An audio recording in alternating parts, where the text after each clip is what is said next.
This episode of our podcast it's actually really exciting because we've got franchisees of Mini Athletics, and I'll talk to you about Ben and Rachel in a moment. But this podcast is all about businesses and how best to get the best out of your business, and whether you're a Mini Athletics franchisee or if you own another business somewhere else. But we're pretty proud of these two, and we'll talk to Ben and Rachel about how they have started their business, because they are new starters, and it's a bit like that. I would say probably the first 100 days.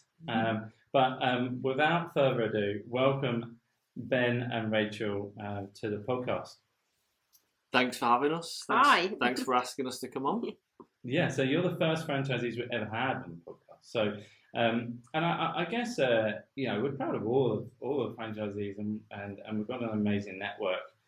But I think what's really key for us at the moment to get you on the podcast is that you're so new, and it's really interesting to find out how you have got along and everything else. So you're based in South Birmingham. So, but let's go to the business in a minute. I want to know how did you guys meet? How did we meet? Yeah. Okay, that's an interesting story.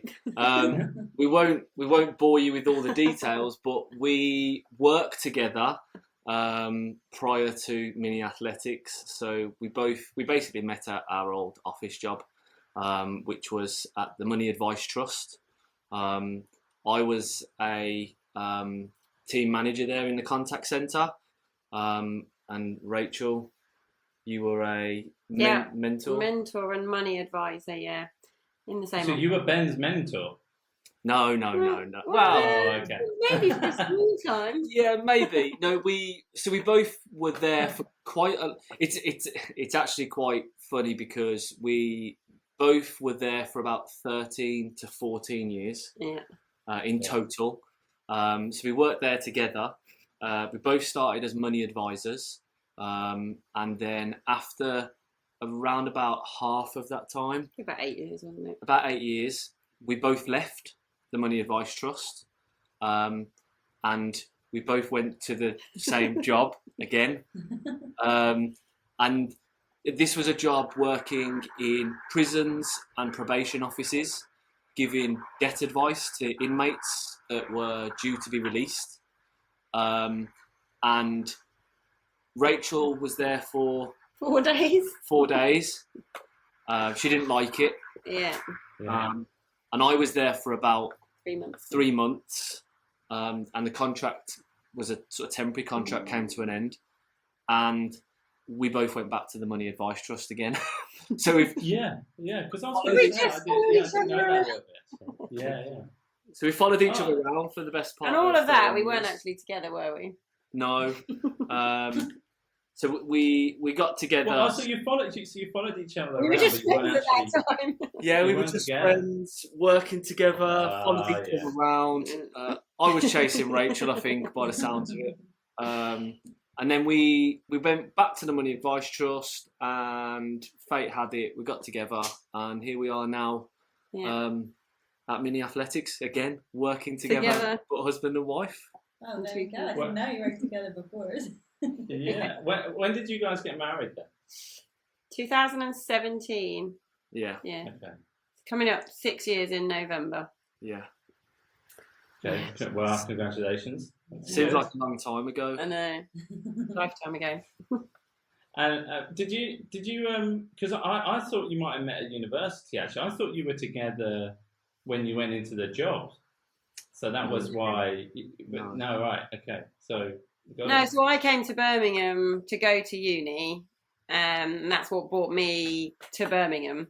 So I was from Cambridge originally, but then I moved to Birmingham when I went to uni and didn't go home. So, yeah. Right. Okay. That's why. Because you're near from where we are, aren't you? Yeah. Excellent. So now you're married and you have two gorgeous little girls, Amelia and Billy. Can you tell us about them, because they are really super cute. I remember when I first met them at the running show actually, and they really stood out. Yeah. Yeah, they're brilliant. So Amelia is 4.5, and she starts school tomorrow. She's super great. She's really excited. And yeah, I'm a bit emotional about it, but it's good. I think it'll be me probably that's crying at the gates tomorrow, not her. But yeah, so she's really looking forward to that. They're both great, aren't they? They're both really funny, bubbly. They love just life at the moment. They're just really happy kids, which is really great for us. Yeah. Billy's 2. She's completely, I would say she's getting her own character now. She's quite different to Amelia. Amelia was brought up through the pandemic largely. So we think that maybe sort of probably affected her confidence a little bit. Whereas Billy was born out of the pandemic, or shortly after the pandemic. She started getting her own character, developing that. And yeah, they're full of energy and life, which is what we wanted with 2 children. Really wanted to get them enjoying sport, enjoying the outdoors, doing the sort of stuff that we have enjoyed, really. And they both love mini athletics. They have no choice. They love mini athletics. But it's always stuff. Yeah. I mean, it was their enjoyment, and I'm sure you're probably going to touch on it, but it was their enjoyment of mini athletics at the running show that Claire's mentioned there that got us really to where we are today. Yeah, so our story is with Ben and Rachel. We're lucky enough to was lucky enough to be at the running show, and we were doing sessions at the running show. Some of our coaches doing sessions at the running show and everything, and franchisees we already had, and you could book onto sessions. So I'm guessing you heard about mini athletics from the running show, right? And then you booked your kids up. Yeah. I'd never heard of it at all, and Ben just said, "Oh, I booked the girls on for a class at the running show." Yeah. And to be honest with you, I through my time at the Money Advice Trust, I have a side thing of being a running coach, as you know. And one of the things I've always tried to do really was to get out of the Money Advice Trust. It wasn't really my passion, so I became a running coach. And the first I'd actually heard of mini athletics was when I was looking at jobs in sport, and I saw coach roles at mini athletics, but never really sort of pursued that because we had the busy family life, and I couldn't really see myself committing at the time to being a coach part-time or outside of work. So I had heard of mini athletics before that, but it was when we had free tickets for the running show, and obviously there you can't, if you've got 2 kids, you can't just shop and go and listen to speakers. So I booked the girls onto the taster sessions, and we were just blown away by the sort of the way in which we were greeted initially coming into the area where you had the class. And the girls' engagement in the class, really, because, I mean, Rachel's got the experience of taking the girls to the other classes, but I'd never sort of seen the girls following the instructions like they did in the, I think it was the post people class. Yes. So Amelia can be quite shy, and I thought it would take her a while to kind of join in. And then Billy tends to just do whatever she wants. And both of them just joined in and did all the games and loved it. So yeah, we were both kind of like, where's the nearest class? Absolutely. Yeah. And that's amazing to hear, because it was a bit of a difficult one, because we were kind of plonked in the middle of the running show, and it was pretty busy around, wasn't it? And it was quite noisy. Yeah. So it was amazing. But and for us as well, from we're always looking to recruit franchisees that meet our values and everything else. So it was a different way of recruiting. Definitely, but the passion that you've had and have had since, really, like in that process, that we'll talk about in a minute, is just amazing, really, and how it all works out, really. So that's right. Yeah. Can you talk to me about what you're passionate about in your lives, other than your children? All right.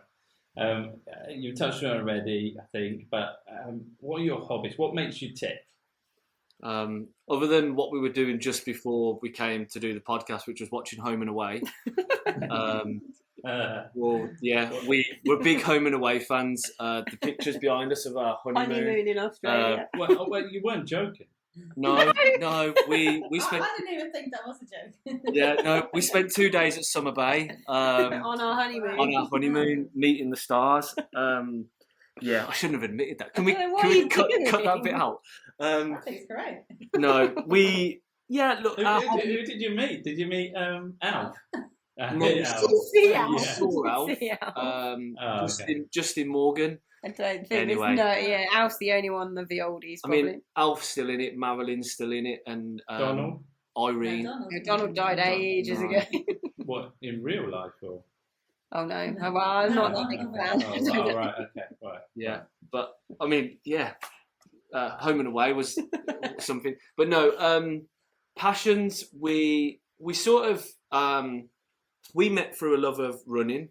So running and sport is a big passion of ours, and I think that's probably one of the big things in our life, and that's what we've tried to get the girls involved with. So obviously that's why we stumbled across the running show, because we wanted to go and see the running show but get the girls involved with that type of environment. We've spent a lot of time with them at park runs. Rachel's done multiple half marathons and park runs with the girls in tow. Well, one of them. Yeah, when Amelia was small, I did a lot of buggy running, and I've got up to half marathon, but the double is too heavy. And they're too big. Half marathon with a buggy. Yeah. Yeah. Yeah. So what with a kid inside it? With a kid inside, yeah. I haven't done. I've only done a 10K with both of them. 10K is the furthest with two of them, but I tried it once. There's actually a YouTube video of me doing it. I did a park run in under 25 minutes, pushing two girls in a pram. They loved it. They screamed. 5K, 25 minutes. Yeah. So with a buggy. With two kids. With two kids in it. So a double buggy. Double buggy, yeah. Wow. Okay. So yeah, running is a big passion of ours. And then before we sort of had the girls, it was, trying to get away for weekends, travelling and doing various bits where we could. But I don't know whether it's a passion as such. We just like trying to have fun and not really sort of we try and experience things, I'd say is the best way. And we try and get the girls to experience things like, we were at the festival 2 weeks ago and then we went camping again just this weekend gone. We want the girls to experience things. And I think that comes from a drive of things that maybe I didn't do when I was younger. And I just want them to be active, and that's a big passion. We just want them to have fun and be outdoorsy and do stuff together and want to, and memories and things like that. So, yeah. Great, yeah. Sounds really nice. So you run this business together now, obviously, Mini Athletics. And I know you've worked together before, but how is it running a business together? Because obviously Kirk and I run Mini Athletics together, and there's really good times and then there's tricky times. Have you had a big argument? Yeah, that's what we're trying to say. We're very different, aren't we? Yeah, we're obviously different people. We have different mindsets. I'm probably more of a risk taker. Yeah.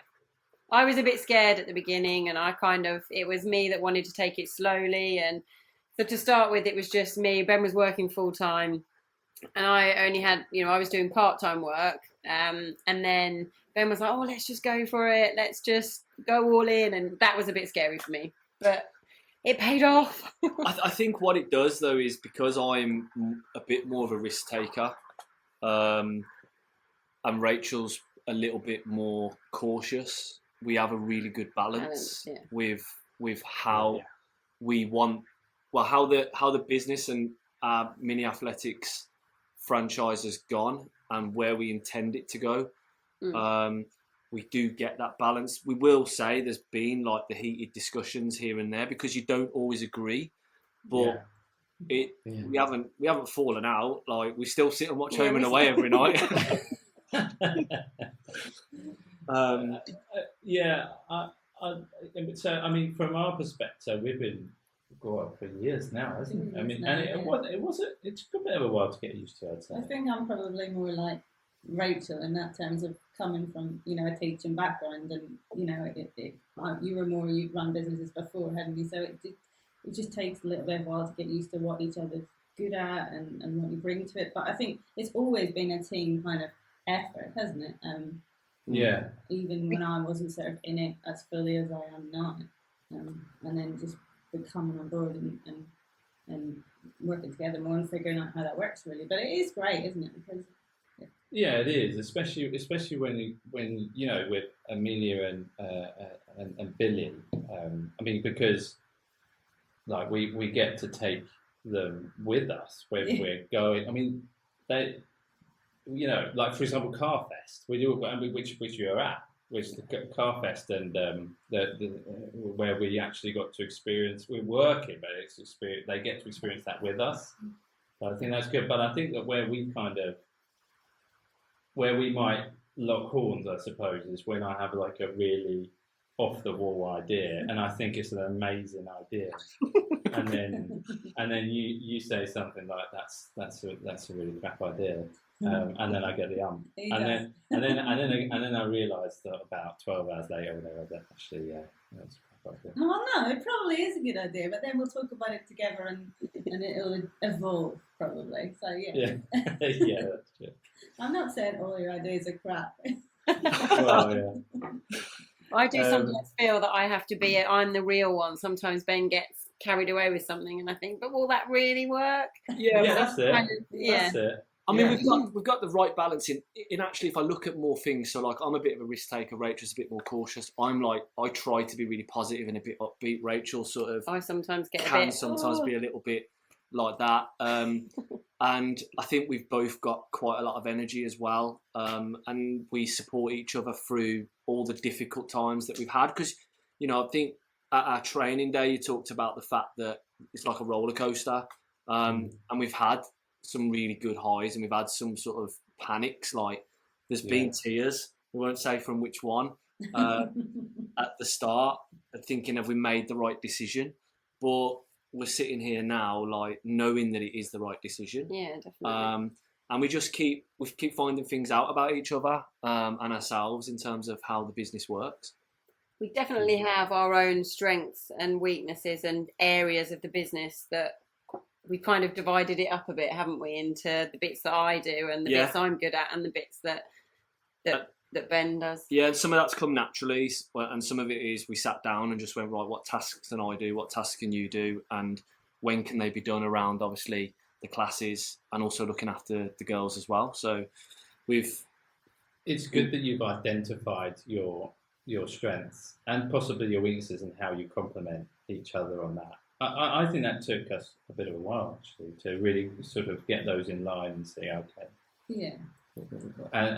So the question I've got is, how have you sort of identified a point where, for example, for us, we have to have a period where we just don't talk about mini athletics because we're always in it, right? And then we'll end up talking about it at dinner or something. Yours might be when you watch Home and Away. Mini athletics. No talking during Home and Away. Yeah, you're right. No, we have, and we've probably not got anywhere near the sort of level we want to be at with the separation of the mini athletics business and life. We've got better. Yeah, it's definitely come to a head in maybe the last month or so that we've really noticed we need to separate, and we need to not talk about mini athletics all the time, because you get to the point where we might be trying to have a conversation in the car and the kids are talking and we're trying to talk about mini athletics when actually no, we shouldn't be talking about mini athletics in the car with the kids. And that's a skill. It's talking about what the boundaries are, and we've had to set some. So it's like we've tried to do things like switching email notifications off after 5 o'clock, so we don't know anything about emails, and putting like a auto response on so that if a parent emails us, they get something. rather than nothing, and they know that they'll get something back officially within like 24 hours or something like that. It's not looking at your phone too much in the evening, because we know you can scroll social media and you've lost 3 hours of your evening and 2 episodes of Home and Away. So, and that's a lot, you know. But and it's that roller coaster as well, you say, of kind of highs and lows. You don't need to check your email as soon as you wake up at 6 o'clock in the morning, or check your email just before you go to bed to see if we've had loads of bookings, or to see if somebody's cancelled or something. It can cause emotions that you don't need at that time of the day. 100%. Absolutely, yeah. And that's part of running a business, isn't it? But you have to be able to separate that, because otherwise it affects everything, creativity and yeah. That's incredible. So let's talk about let's talk about your first 100 days, your first sort of 3 or 4 months or whatever it is. I've got your try and disclose everything here. So we've got your figures, which you've said you don't mind us talking about. So month one, so you had the first sort of month. Then month one, which was May, turned over $2,500. And then month 2 was just under 5,000. Month 3, which is July, just over £6,000, and then August, we've just come out of just over £5,000. I mean, to give people a bit of a snapshot, the August is often quite a quiet month for Mini Athletics, right? Yeah. So those turnover figures going from 2 to 5 to 6, and then 5 August, and then September is big boom. You've made a really, really good start, and I know that you are in lots of schools, lots of nurseries, and for the Americans listening, lots of daycare centres, kindergartens, and you are delivering Mini Athletics to a lot of kids in your area. What we want to know is, how did you do it? Obviously, we'd like to think we knew, because we trained you, so that's good. But we want you to tell everyone, how do you do it right from square one? And really from the very first thing that you did. How did you get to that level? Do you want me to go on this one? You go, yeah. I think the first thing that I would say is the support that we got at the start really set us up for the vision of where we wanted to be with our franchise. We didn't have any real expectation as such in terms of those figures that you've mentioned. We do now, but initially it was just what do we need to do to make this work? And the support we got off yourselves, Hannah, the mentor that we were allocated, and even to some extent people like Steph, who we went over and took our girls to Steph's class in Solihull. The support we got and the knowledge that we got passed on about what works and what doesn't was brilliant. And I'll be completely honest with you, I think the reason why we found it successful is we've done what we've basically been told to do, not like in the sense of you've said to us, do this, but we watched all the training videos together. We read through the manual and went through the things that need to be done in terms of the timescale for marketing, social media, the launch, getting your venue and putting things out within a certain amount of time to build up that sort of buzz around the classes. I think that's what that's what you did really well. Ben's spent a lot of time on the social media and building up the campaign and the suspense of in the weeks before we launched, and that got a real buzz, and we had a lot of people interested, joining our mailing list. Loads of people joined waiting lists, and it was just there was a big buzz around it for us. You did that so well. I think the most sort of successful part of it for me was when we sort of set up the MailChimp account, and we sort of said, well, if we're not able to do classes at the moment, the next best thing we can get is people basically leaving us their details Or showing an interest. and showing an interest, regardless of what area they're in our South Birmingham territory. We want their contact details, because at some point, whether that be at the start or in 2 months' time from now, we can tap into that. So we quickly got some leaflets put together with a QR code on that sort of said, you know, once you'd scanned it, they're either interested in the class, and if there's no classes available, which there weren't, leave us your email address and you'll soon be informed of when they are. And I think we picked up about 300 odd contacts before we'd even done a class. And then it was a case really of building the suspense through social media follows, putting posts out, email campaigns to say, you know, the classes are going to go live for you to book in a week's time, giving people that opportunity to, if they're on the mailing list, a bit of a reward. You're going to get first access to booking. And we did all that, and the first day when our classes went live, we were actually going to London. We were going to London to watch Frozen musical. And our emails were just going ding, ding, ding. It was insane. It was literally like email all the time. And I think Rachel's dad dropped us to the train station. In the short 5-minute trip, we'd had like 30 people sign up to classes. And the adrenaline we got from that was something we hope to be able to recreate in the future. And it's remembering the processes, and that's what we've tried to do. We've made mistakes with definitely made mistakes with some of our venues. Some of the classes, I think we put on too many classes initially. We didn't know where to start on. So we've kind of tailored it down a bit. We've taken a few classes off, but now we've got lots of classes that are full rather than loads of classes that are half full. So we've kind of learnt through making some mistakes and what works and what doesn't work. So we're excited about going forward with. And then the risk take came at, it was about June time. And you quit your job. Yeah, pretty big risk. No, Rachel was part-time at the Money Advice Trust, and we sort of said, right, Rachel's going to hand her notice in, because having that job would probably be quite restrictive if we did get offered nurseries and schools and we wanted to do public classes. And then it quickly became apparent that if we did it right, I could give up my job. Because of my position there as a manager, I needed to give 2 months notice anyway.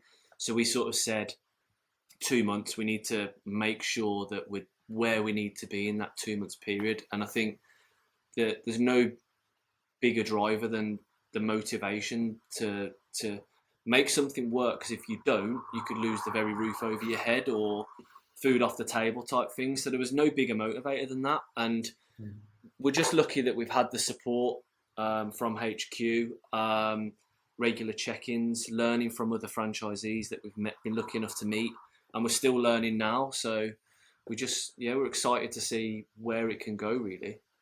I think as well, the girls having 2 children of the age of the kids in the classes has really helped us. If it hadn't been for them, it would have been much harder, because we've tapped into, we've got friends and friends of friends and nurseries, and we're kind of in circles that we can, with contacts that we're able to kind of get into, which we wouldn't have done if we didn't have children of that age. So they've helped too. Last point on it, I think we've been really lucky. I don't want people listening to it thinking to some extent that we haven't had a little bit of luck, in the sense that we've, the 2 of the nurseries that we've got into are where our daughter goes, and there's a second nursery, but Rachel is the one that's basically built that relationship up, and she was the one that came up with the idea that if one of the nurseries takes us on a Monday, the other one can have us on a Friday, and then we'd alternate each week. So we've been able to, through Rachel's hard work, get 2 nurseries on the go. But we had that initial contact. But the work was still done by good communication by Rach. It's down to your hard work and I don't think it's lucky. And the coaching that you're doing when you're there. I mean, that the rapport that you've got with those kids, and they want to do it, and they want to keep coming back to your classes. I mean, that, you know, they're not just coming for a taster, they're actually booking on, and that's why you're doing so well, because, you know, you're not just fantastic at the marketing side of things, but your actual classes are really great and really fun as well, and everything that we want from Mini Athletics. Yeah, I think we see it as, maybe lucky is the wrong word. I use lucky because I still sort of pinch myself every day to say that we're lucky to be in the position we're in to some extent, because we are having like the best time ever and working. And it seems lucky is what I'm probably trying to say, but it has been really difficult at times. We used to say, though, didn't we, sort of a year ago, before this was even a thought for us, we used to talk about how we could get out of our office jobs, or, you know, Ben always wanted a career in sport. How could that happen? And then we come to now and we look back and think, how are we here? You say 100 days, it doesn't feel like 100 days. It's a bit more than that. It just had a nice ring to it. But so yeah, I think that you just touched on something there, is that you know what you're delivering and the program is you know, and how you're delivering it is, and we've seen you do that at various places, is just incredible. And we're so lucky to have you from that perspective. But I think the key possibly to your success is like your strategy, where you put you know, nurseries and schools, and where you've opened classes and how that's all fit together. But your marketing has been very, very good, and I think you created scarcity and urgency within your marketing by doing it the way that you did. Alex Hormonzi talks about this quite a lot, and he's incredible in terms of making selling what you have, and we have an incredible program to sell, and you sell it very well by you know, the messaging is absolutely key to parents. The amount of time that parents have is minimal, so your messaging to parents is, you know, through social media is very key. You're saying what we do, but you're really giving them a dream outcome of, okay, yeah, that actually sounds good for my kid, and then creating you know, all of that scarcity and urgency around that through the MailChimp lists. And I think it was a really strategic launch that you had, that all factored in to why you've been successful. Yeah, I mean, one of my sort of negatives to some extent is I'm a little bit rushed. I'm eager. I want to do things straight away. Like, I would have come on board and launch classes 2 days later if I could.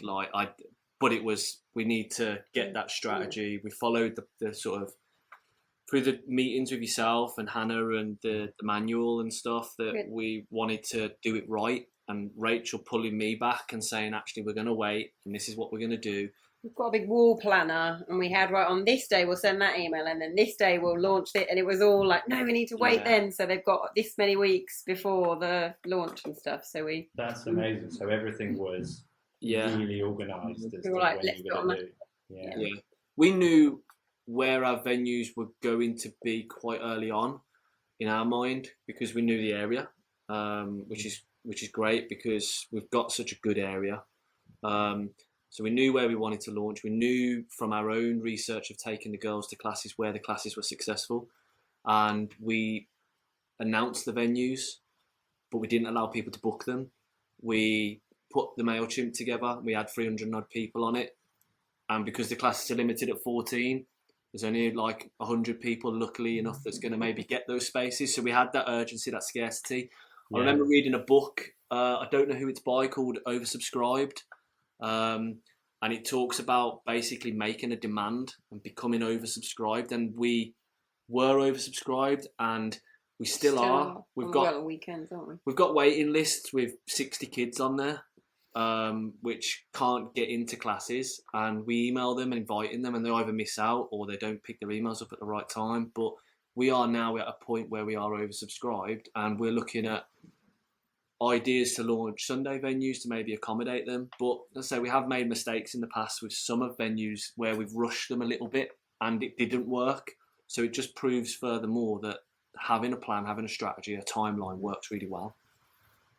I wonder whether some of those venues might start to work now, though, because I mean, considering the quarter that you joined is the quietest quarter, really, apart from December. December's pretty quiet. Mm. But and you're pretty embedded in the community as well now, so people will be seeing it going on in the areas that you're in, and they'll think, oh, I quite like that in my area, and you know, so it kind of plays off each other, don't they? But that's, I mean, And I think with Pete, like that, you know, knowing who you are, and you've got a YouTube channel now, and you put your face on Facebook, and you put Amelia and Billy. You know, we can see you as a family, a lovely family, and people like buying from that type of person, don't they? Because you're warm and lovable. So you have a story. Yeah. Yeah. I mean, your funny, story isn't it? is key. Yeah. A few times I've had people, so I went to Amelia's starting school, so I went to the stay and play and open days and things, and people were like, I recognise you, I think I've seen you before. I was like, oh no, from my video. But it was from You're that. that nut who likes Home and Away. You're that person. That's what we're known as now. Yeah. No, I mean, it's because we do our Can I classes. just say, by the way, anyone in America not knowing what Home and Away is, I'm not sure Home and Away has reached America. It's an Australian sort of soap drama it's how would I say?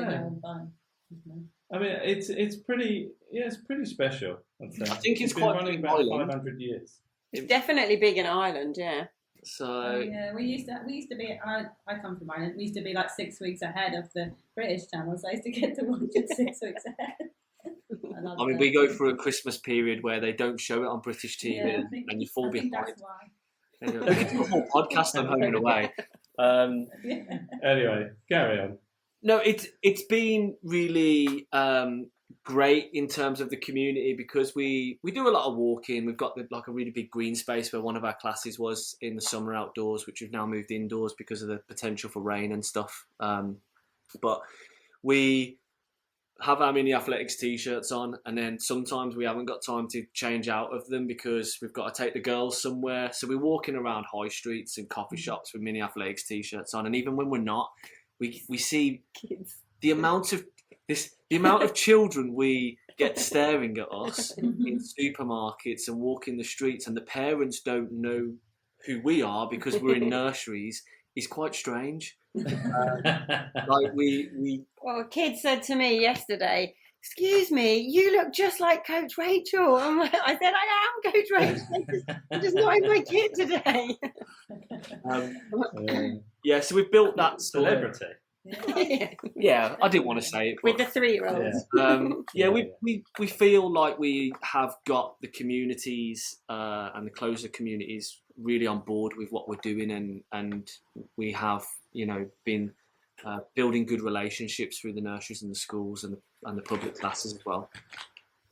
Brilliant. So, I mean, it's a great story, and Sorry, I was just actually squashing a fly. I wasn't distracted, but carry on. It's good. So what are your plans then? So what's going to happen in the future of Mini Athletics Birmingham? You can answer this one. So because our Saturday classes were so popular, the next step for us is we're going to launch a Sunday class. A Sunday venue probably in October, after the October half term, we think. So we're at that point now where we're putting that plan together to do that launch. And that's very much following the sort of rules that we created at the start. So we've set up a MailChimp survey, which is going out to all of the people on our mailing list to basically say we've got a Sunday venue opportunity. Where do you want it? And now we've had like 40 or 50 responses to that with different areas. We'll take the information from that as to the top areas, what children they've got in terms of age groups, and we'll try and plonk the Sunday venue right in the middle of that if we can. I mean, it's a bit more of a risk for us because we're going a bit further away from home and the community. But we're kind of stretching a little bit further. But we've had a good response so far. So hopefully we'll be able to get a Sunday venue as popular as our Saturday. Fingers crossed. And what about longer term? What about 3-4 years? I mean, 3 or 4 years. We don't want to look that far in the future, but we have had dreams of, conversations, genuine conversations. This is the first you're going to hear of it. We want more territory. And that's, we need to be very real about that. We've had inquiries from areas kind of, say, North Birmingham that have asked about it. And obviously at the moment, we want to probably make the most of what we've got, and sort of make sure that we're doing everything right, and we will know, I think, when we're content with what we're currently doing, and the time will come for us to probably look at more. I mean, that's long in the future, isn't it? I mean, we've got one coach on board at the moment. We'd like to get a couple more coaches and a few more weekend venues in our patch, kind of within the next year or so. We're thinking, aren't we? Yeah, I mean, we've got again a very good coach who we knew before we launched. I used to manage him at the Money Advice Trust. Lance, his name is. He's very, very good with everything we've asked him to go into. He's been really innovative with the way he delivers the classes, but still following the way in which we want the classes to be done, as taught by yourselves. He's reliable, and he's really enthusiastic, and he's maybe going to help us do some of the YouTube stuff as well, because he's got those skills. So we want to just be the best at what we can be in terms of the classes. We want to be the best at what we can in terms of our socials and video content. We've got a few more nurseries close to coming on board, so we're that's kind of that's the immediate thing, isn't it? The Sunday launch and getting a few more nurseries and schools on board, but we think we might be there. Fantastic. Yeah, and it's fantastic that they're going to get to share that passion and love of mini athletics. That's what I love. I was going to say, that's what I love about the nurseries, because some of the nurseries that we go to, the kids there are kids that would never be taken to classes at the weekend. So it gets out there to more children that maybe wouldn't necessarily experience mini athletics. So that's what I really like about the nursery settings, because it just you just meet so many different kids and completely different backgrounds. And we've done some really good community projects over the last few months. There's a project that we've been involved in, which is funded by Birmingham City Council. It's called the Living Room Project, which it's on our social media channels. It's basically delivering free classes for the community in an area called Borsall Heath, in an empty swimming pool. So we saw this today. We saw, listening to the podcast. What? Yeah, how's that work? It does work. I mean, we've basically they contacted us and basically said, "Would you come and have a look at what this project is?" And it's basically an old building that is being restored. There's 3 swimming pools, or 2. I think there's 3. And the main pool has been drained because the building needs refurbing, and they've turned it into what they're calling Borsall Heath's living room. So they've put basically rugs down, carpets, put some boards up, partitions, a massive TV, sofas. Wow. It's on a slant. It literally rolls down to the deep end, so we have to be careful when we're using like the shot put balls and stuff. But we have to race them uphill rather than down the swimming pool. But they're free classes, and we've got to see children that probably never would have experienced mini athletics throughout the 6 weeks holiday, because the parents have just thought, you know what, I'm passing, and they can do drop-in. We've had to restrict the numbers down to sort of 6 in a class because it's a smaller space for health and safety as well. But we're really proud of sort of what we're doing in terms of reaching different areas and different children and different families and different backgrounds. It's amazing. Yeah, Really it's good. really, really good. Needless to say, we're really proud of you both and of what you've achieved, and we really love working with you. Your festival hats have got a lot to improve on. Your choice of TV shows have got a lot to improve on. But other than that, it's really good.